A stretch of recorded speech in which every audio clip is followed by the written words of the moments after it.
Greetings, YouTube, and welcome back to Encyclopedia Magica Volume 1, Episode 12. Let's dive in and see where this takes us. We're not very far in this book, but what page? We're only on page 65. Got a long way to go. And I believe we're at Armbands, if I'm not incorrect. So what do we got? We have the Comfort of Sleep. These are black arm wrappings, and insomniac or anyone else wearing these bands sleeps soundly and comfortably. They're low cost, 300 XP to make and 1500 to buy. I might give them a little bit more bonus, like, endure elements while you're wearing them or something. It's a weird thing, armbands of comfort. That's weird in my book, but there has been weirder things, I guess. Armbands of Death for the Book of Marvelous Magic. Again, low cost, 250 XP, 1200 XP, GP. These armbands appear to be armbands of healing, but when blocked on the arm, the snakes of its insignia animate and bite the wearer. Both hit each round with no attack roll required. Each inflicts 1 point of damage per bite and requires a saving throw versus poison per bite. Failure results in death. After the snakes are animated, the armbands cannot unlock until destroyed. This is just a GM being an asshat. He wants your character dead, so he puts them there. I mean, this really is emblematic of a certain philosophy that existed in D&D in the old days. It really is. The GM very much was seen as trying to kill your characters. Yeah, wow. All right, the Armbands of Healing, which is the other ones are emulating but are not. These items bear the insignia of the caduceus, two snakes entwined above about a staff. When locked on the arm of a priest, it causes any 3 curing spells cast by that priest to cure the maximum possible damage. 7 points for Cure Light Wounds, 14 for Cure Light Swing. You get the idea. Only 3 spells per day are affected. So it's a rod in like 3.5 for Pathfinder parlance. It's Pathfinder 0.1 version edition. First edition, I have not read second edition yet. I don't know how magic items are differ, or if rods of meta magic differ at all in that yet. Sorry.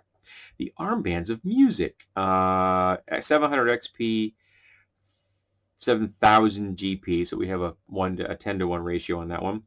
This is from the Book of Marvelous Magic. This item appears to be functions in all respects as either an armband of healing or an armband of strength. However, each time it is activated, the armband emits the sounds of a brass band with drums. The band plays a riotous march for 1 turn. These concerts don't overlap if the armband is used while the music is playing. It cannot be unlocked while it is producing music. So again, just it's a monster call. It's all it is. It's a monster call. Wow.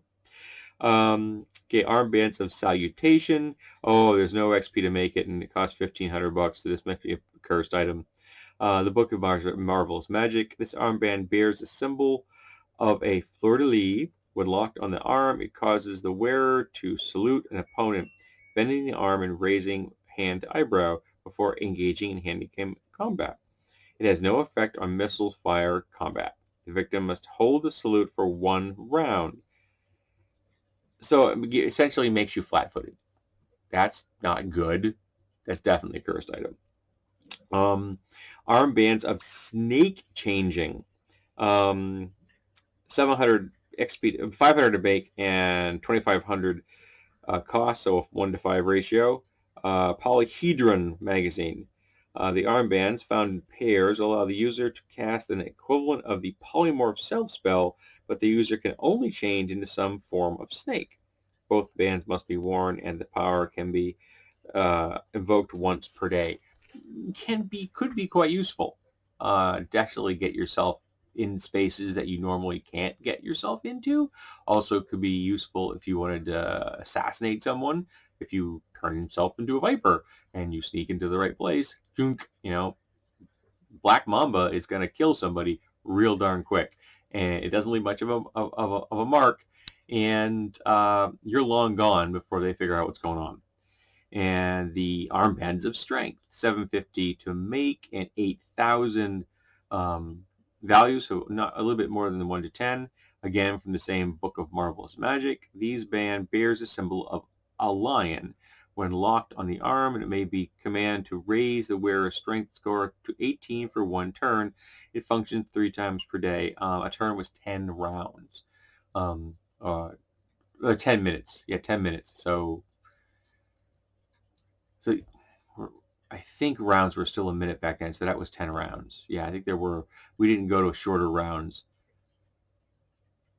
Did I just home rule? I think I might have just house ruled shorter rounds at one point before third edition came out, and I went, hey, that makes a lot more sense having 6-second rounds, rather 10-second rounds, or 6 seconds. Yeah, 6-second rounds you get, right, can't get 10 per round, turn 10 per minute. Alrighty. Then we have True Heart's Warding. Ooh, these are expensive. 6,900 XP to make, and they're worth 42,000. Tales of the Lance, so Dragon Lance, I guess. This armband of bronze is etched with the hawk that bears arrows in its talons and 4 roses upon its breast. Its tail is a twisted web of intrigue and tragedy. I don't want to read the whole thing. Okay. The artifact detects only as simple magic, for the depths of its power are drawn from the spirit bound within the metal. The armband provides its wearer with several enchantments. The wearer receives protection from normal missiles and a +3 bonus to saves versus magic and special attacks. That's cool. 3 times a day, the armband lets the wearer automatically avoid a special attack or reduce it to its minimum effect, DM's option. The armband also works much like a ring of protection +3, improving the wearer's armor class by 3. Further, only +2 weapons or better can strike the wearer for full damage. Other weapons only inflict 1 point of damage plus strength and magical bonuses. So in 3rd or Pathfinder edition, it gives you damage resistance that you need magic to overcome. This translates pretty well into Pathfinder, just it's very powerful. The armband can heal the wearer of all wounds once per day. With all of these abilities, True Heart's Warding is proof against the blight of age, ill will, and curses, and the wearer is undying. Holy wow. This artifact is the 3rd in the Circle of Love created by Siron for the goddess Mishkal during the Age of Dreams. All right, yeah, I don't need to get into the legends on that one. And lastly, for armbands, how far we were 8 minutes into this, okay. Lastly, for armbands is the Variable Strength. This is cursed. And it still costs you 750 gold if you want to sell it on the market, I guess. This armband is indistinguishable from an armband of strength, but when commanded to function, it drops the wearer's strength to 3. The strength score rises by 1 per turn until 18 is reached and drops again to 3 on the following term.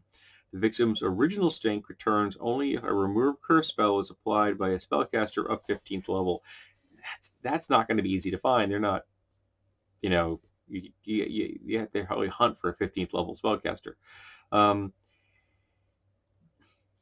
course, the value here kind of mystifies me. It says it's worth 750 gold pieces. All right, so say, for example, you have in your possession a cursed item, but you want to sell it to somebody as an armband of strength, which normally goes for 8 grand. Market value, I guess. So why would they give it a value of 750? Wouldn't you sell it to somebody, bargain price of 7,000? And then by the time they get into a fight, it's too late.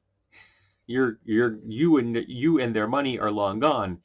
So they're kind of mystified by the cost on that. In fact, on any accursed item, because if you know it's a cursed item, you're going to sell it for as much as you can get it. You're not going to give somebody a discount on this. Say, oh, by the way, it's a cursed item, because then you're never going to sell the thing. You're going to lie, cheat, and deceive.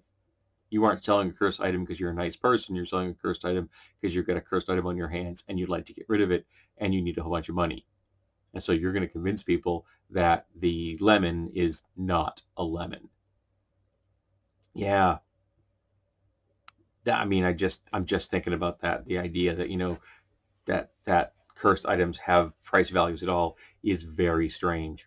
Alrighty, so we're going to call it quits there because the next section is armor, and that's going to get probably very in-depth.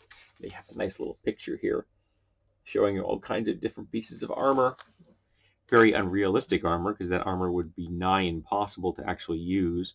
But it's telling you all the different things that armor are.